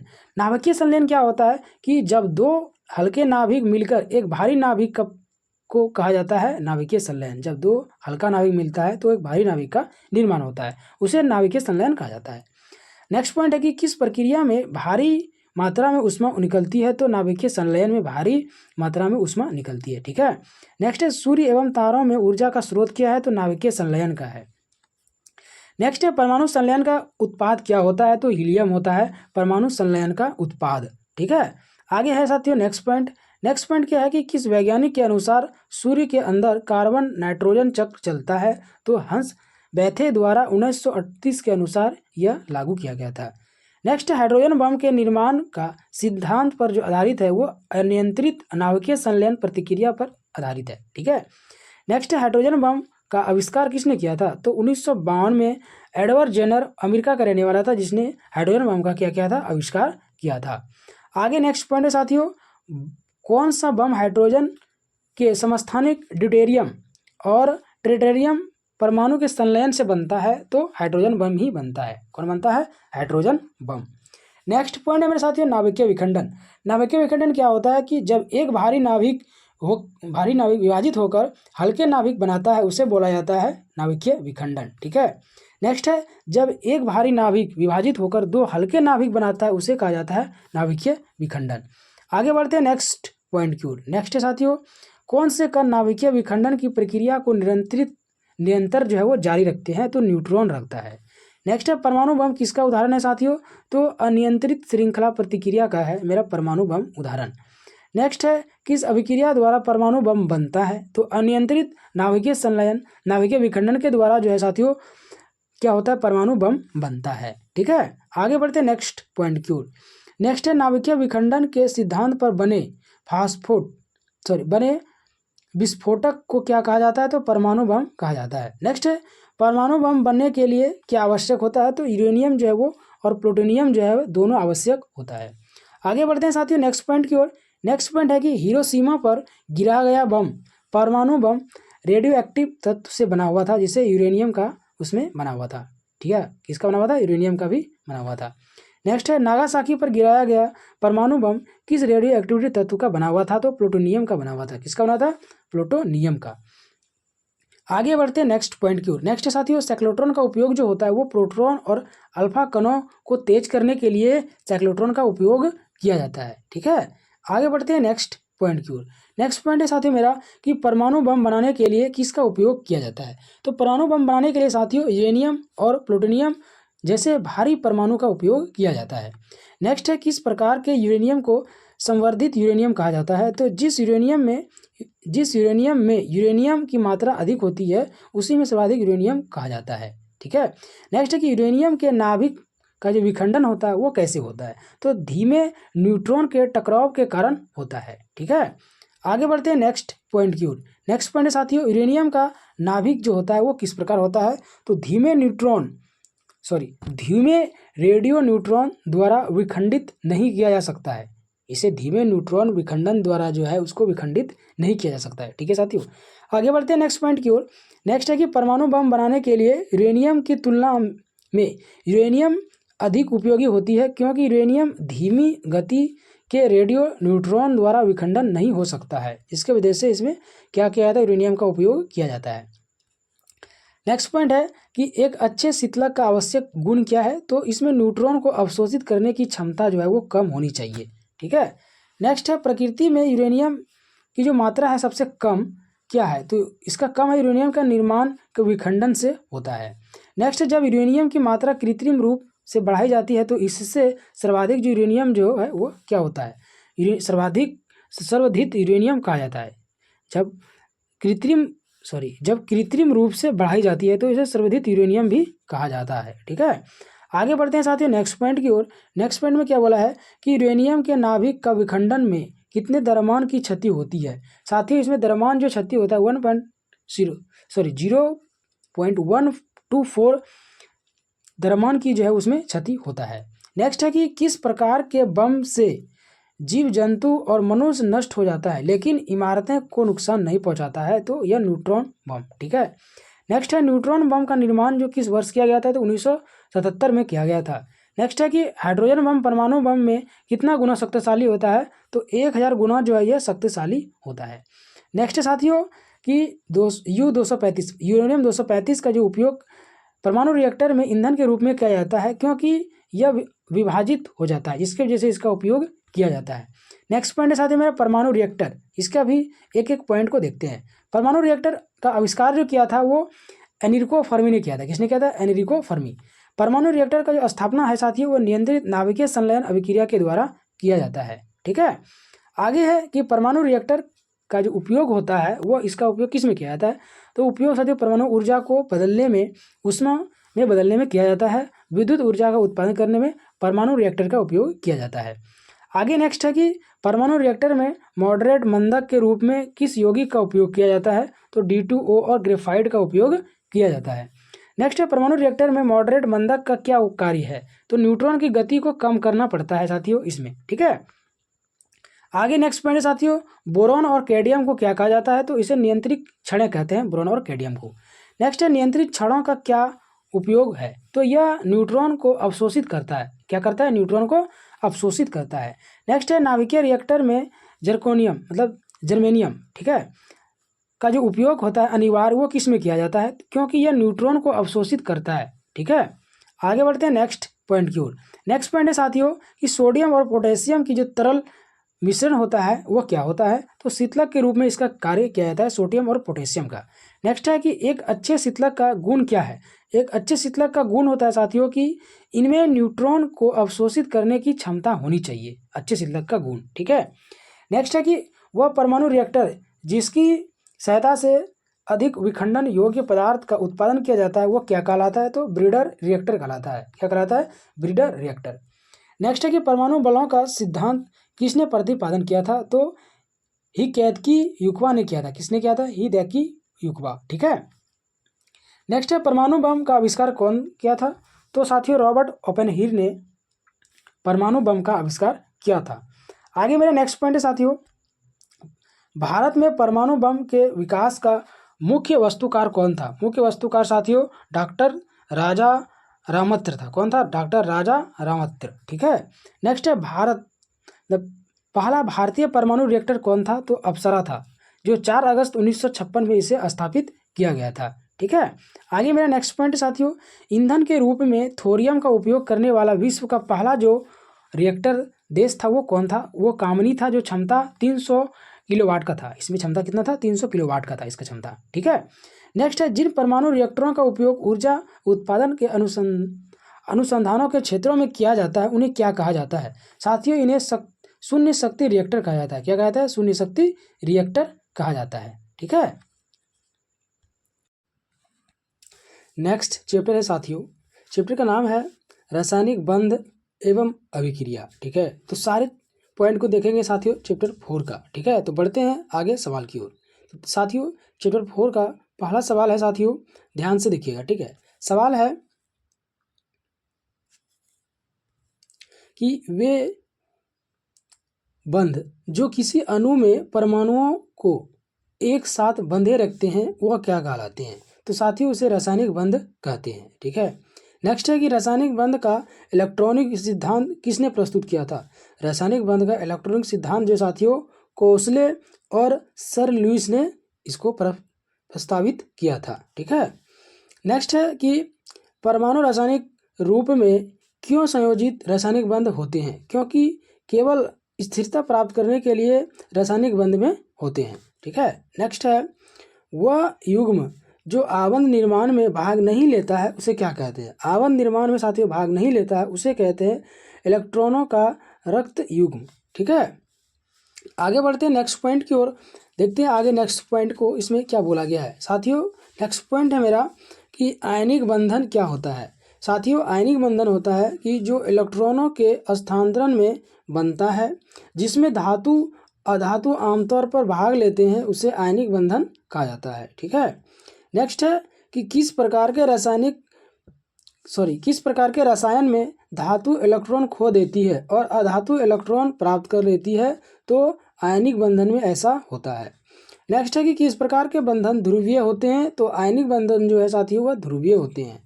आगे नेक्स्ट है आयनिक बंधन से बनने वाले यौगिक घुलनशील होते हैं, जल में घुलनशील होते हैं आयनिक बंधन से बनने वाले यौगिक, ठीक है। आगे बढ़ते हैं साथियों नेक्स्ट पॉइंट की ओर। नेक्स्ट पॉइंट है मेरा कि आयनिक यौगिक जल में क्यों घुलनशील होते हैं, तो आयनिक बंधन के ध्रुवीय होने के कारण जो है यह जल में क्या होता है, घुलनशील होता है। नेक्स्ट है कि आयनिक बंधन से बनने वाले यौगिक अघुलनशील होते हैं क्योंकि कार्बनिक विलायकों में अल्कोहल ईथर कार्बन टेट्राक्लोराइड जो होता है उसके साथ यह अघुलनशील होता है, ठीक है। नेक्स्ट है कि आयनिक यौगिक किस में अघुलनशील होते हैं, तो कार्बनिक यौगिक पदार्थ में भी जो है वो आयनिक यौगिक वह अघुलनशील होते हैं। नेक्स्ट है आयनिक यौगिकों किस में घुलनशील होते हैं, तो कार्बनिक यौगिक में जो है साथियों आयनिक यौगिक जो है यह अघुलनशील होते हैं, ठीक है, घुलनशील होते हैं। आगे बढ़ते हैं नेक्स्ट पॉइंट की ओर। नेक्स्ट पॉइंट है साथियों कि आयनिक यौगिक ठोस अवस्था में विद्युत किस प्रकार के चालक में होते हैं, तो यह कुचालक में होते हैं।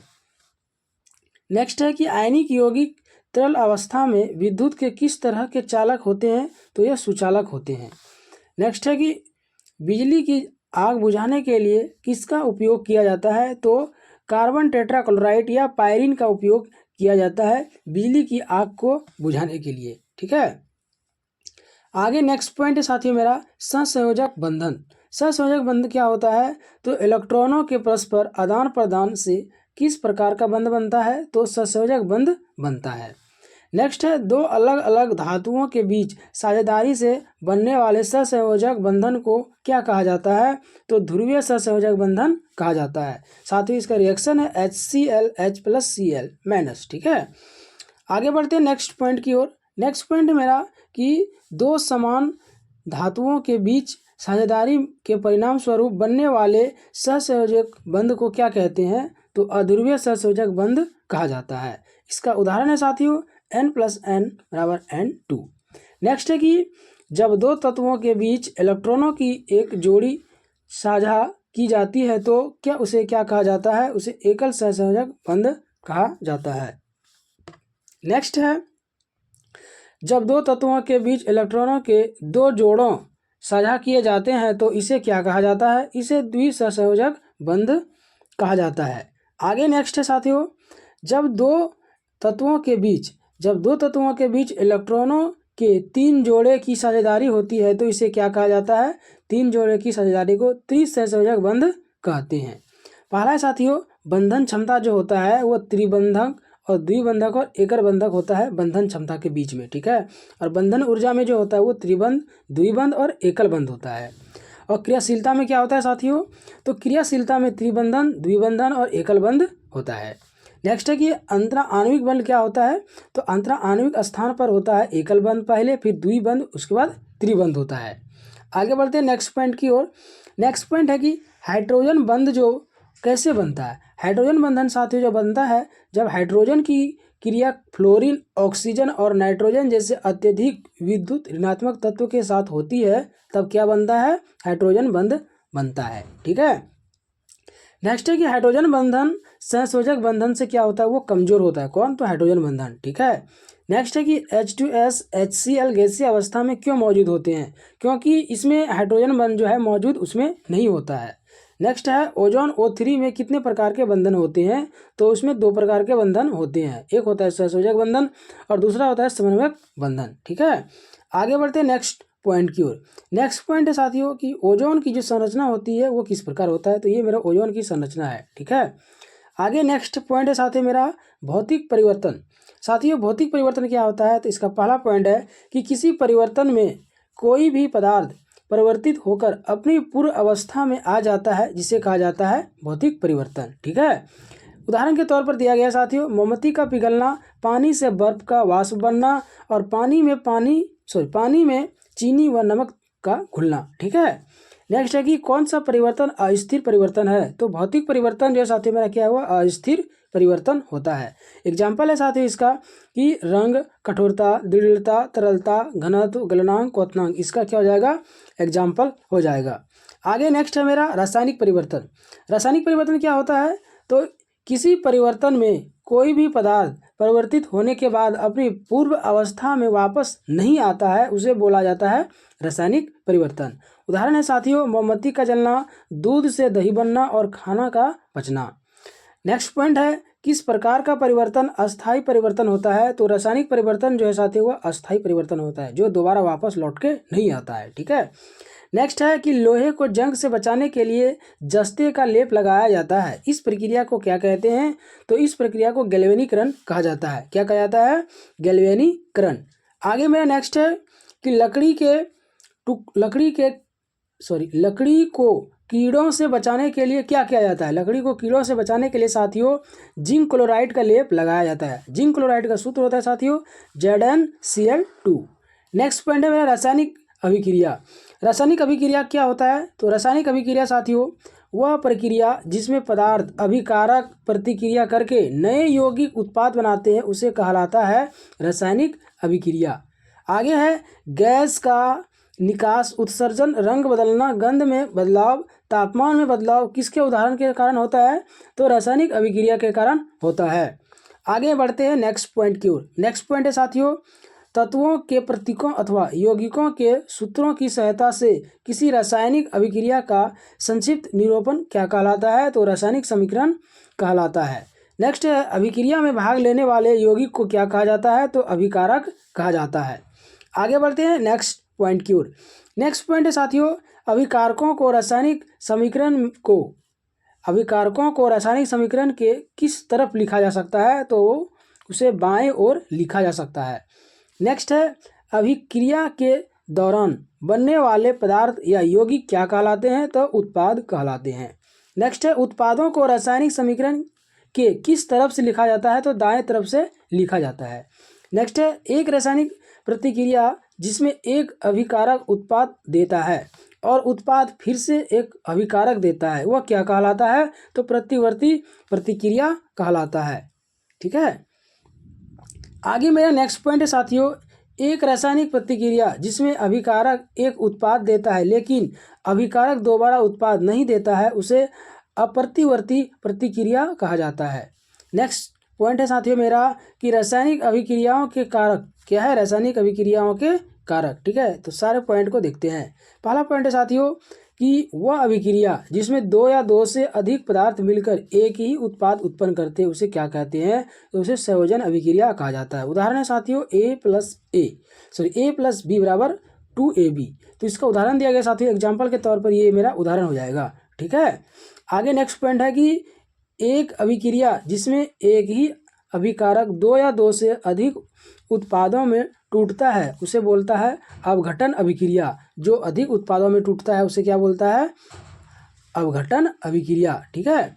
नेक्स्ट है किसे साथियों कि अपघटन अभिक्रिया किसके विपरीत काम करता है? तो संयोजन अभिक्रिया के विपरीत जो है वो अपघटन अभिक्रिया काम करता है। नेक्स्ट है, अपघटन अभिक्रिया में अभिकारकों को तोड़ने के लिए किस प्रकार की ऊर्जा की आवश्यकता होती है? तो उसमें जो है साथियों तोड़ने के लिए ऊष्मा, प्रकाश, विद्युत ऊर्जा का जो है वो उसमें काम किया जाता है। ऑप्शन है साथियों H2O ब्रैकेट, फिर है H++OH। ये मेरा हो जाएगा किसका उदाहरण है? ये मेरा अपघटन अभिक्रिया कारकों का उदाहरण हो जाएगा। ठीक है। आगे बढ़ते हैं साथियों नेक्स्ट पॉइंट की ओर। नेक्स्ट पॉइंट है मेरा कि यदि पृथ्वी ऊष्मा द्वारा किया जाता है तो इसे क्या कहते हैं? तो इसे तापीय पृथक्करण कहा जाता है। इसका ये उदाहरण है। ठीक है। नेक्स्ट साथियों, जब सूर्य के प्रकाश के अपघटन अभिक्रिया होती है तो उसे क्या कहते हैं? उसे प्रकाश अपघटन अभिक्रिया कहा जाता है। आगे बढ़ते हैं साथियों नेक्स्ट पॉइंट की ओर। नेक्स्ट पॉइंट है, जब अपघटन अभिक्रिया विद्युत ऊर्जा की सहायता से की जाती है तो उसे क्या कहते हैं? उसे इलेक्ट्रोलिसिस कहते हैं। इसे क्या कहते हैं? उसे इलेक्ट्रोलिसिस। आगे नेक्स्ट है साथियों, वह अभिक्रिया जिसमें अधिक सक्रिय तत्व दूसरे कम सक्रिय तत्वों को अपने जलीय घोल से विस्थापित कर देती है, उसे क्या कहते हैं? उसे विस्थापन अभिक्रिया कहा जाता है। ठीक है। आगे बढ़ते हैं साथियों नेक्स्ट पॉइंट की ओर।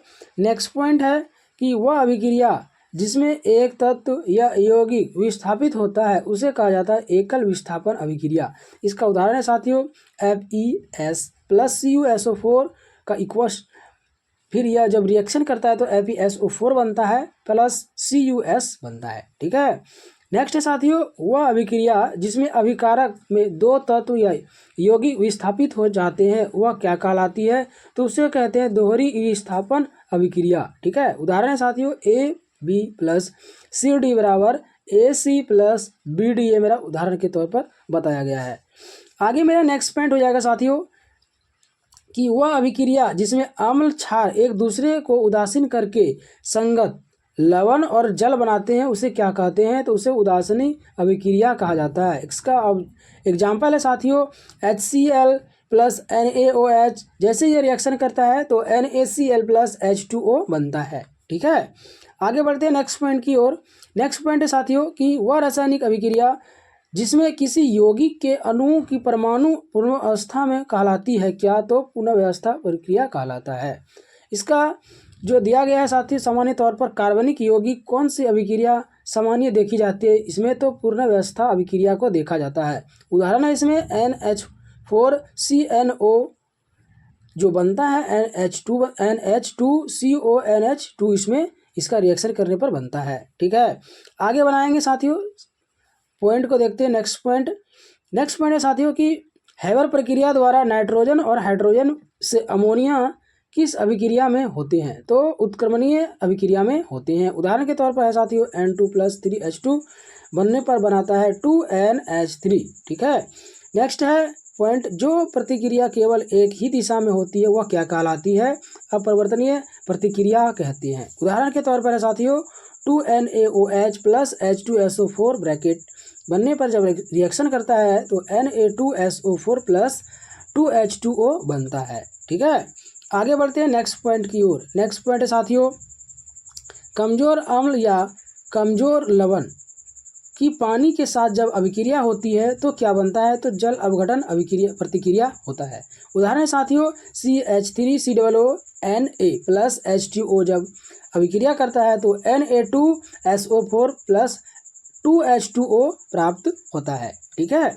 आगे नेक्स्ट पॉइंट है मेरा कि सूर्य के प्रकाश की उपस्थिति में कौन सी रासायनिक अभिक्रिया होती है? तो प्रकाश रासायनिक अभिक्रिया होती है। ठीक है। इसका उदाहरण है साथियों 6CO2 + 12H2O से अभिक्रिया करने पर साथियों C6H12O6 + C6HO + 6O2 का उत्पादन किया जाता है। ठीक है। वे अभिक्रिया जिनमें ऊष्मा निकलती है उसे क्या कहते हैं? तो उसे जिससे ऊष्मा निकलती है उसे ऊष्माक्षेपी अभिक्रिया कहते हैं। ठीक है। क्या कहते हैं? ऊष्माक्षेपी अभिक्रिया कहते हैं। इसका उदाहरण है साथियों श्वसन अपघटन, प्राकृतिक गैस का जलना A + B से बनता है C + ΔE ऊष्माक्षेपी। ठीक है। नेक्स्ट है कि वे अभिक्रिया जो ऊष्मा के अवशोषण के साथ होती है वह क्या कहलाती है? तो ऊष्माशोषी अभिक्रिया कहलाती है। इसका एग्जाम्पल है साथियों क्या? तो पाचन। ठीक है। ये मेरा रिएक्शन के तौर पर दिया गया है। आगे बढ़ते हैं नेक्स्ट पॉइंट की ओर। नेक्स्ट पॉइंट है साथियों, जब दो पदार्थ टूटकर अपने समूह का आदान प्रदान करते हैं तो ऐसे घटना को क्या कहती है? उसे कहते हैं दोहरी अपघटन प्रक्रिया। क्या कहते हैं? दोहरी अपघटन प्रक्रिया। इसका रिएक्शन दिया गया है साथियों NaCl + AgNO3 से क्या बनता है? तो NaNO3 + AgCl बनता है। ठीक है। आगे बढ़ते हैं नेक्स्ट पॉइंट की ओर। नेक्स्ट पॉइंट है साथियों कि द्रव्यमान संरक्षण का जो सिद्धांत है वो किसमें काम करता है, किसने दिया है, सारे पॉइंट को देखते हैं।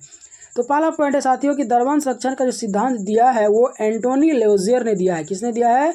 एंटोनी लेवोजियर। नेक्स्ट पॉइंट है कि किसी रासायनिक प्रतिक्रिया से भाग लेने वाले तत्वों के द्रव्यमान का योग प्रतिक्रिया के परिणाम स्वरूप बने उत्पाद के द्रव्यमान के बराबर होता है तो उसे क्या कहते हैं? उसे द्रव्यमान संरक्षण का सिद्धांत कहा जाता है।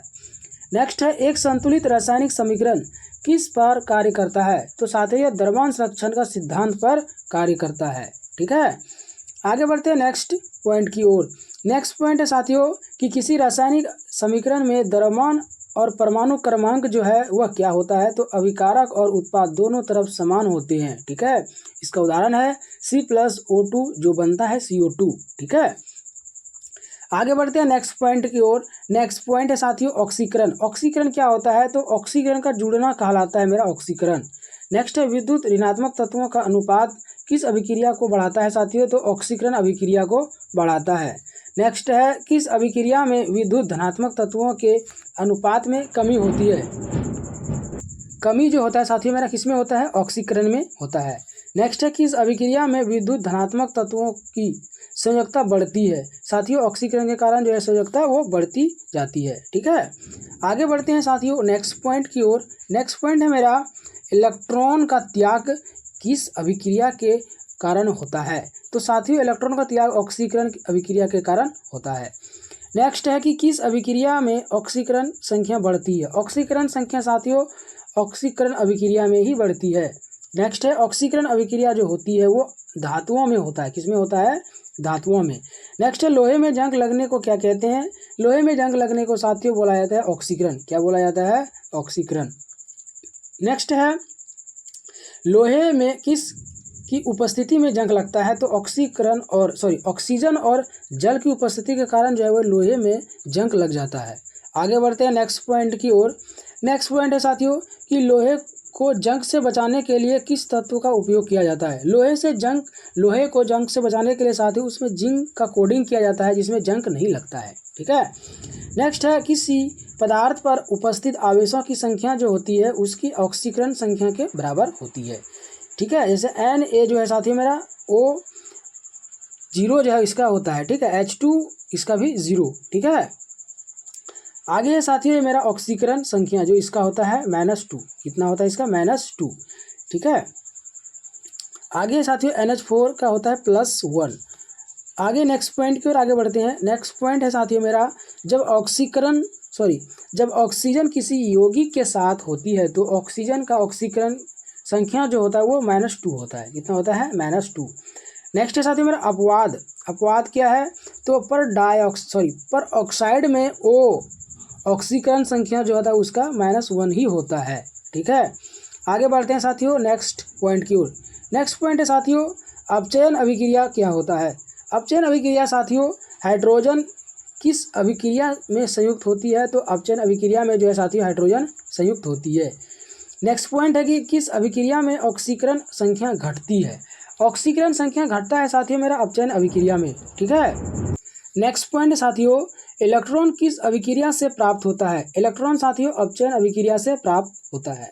नेक्स्ट है किस अभिक्रिया में विद्युत ऋणात्मक तत्वों के अनुपात में कमी आती है। साथियों कमी जब आता है, कमी किस में आता है साथियों, तो अपचयन अभिक्रिया में कमी आता है।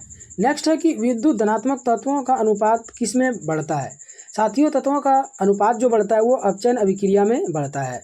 नेक्स्ट है किस अभिक्रिया में विद्युत धनात्मक तत्वों की संयोजकता कमी आती है। संयोजकता में जो कमी आता है वो अपचयन अभिक्रिया में कमी आती है, ठीक है।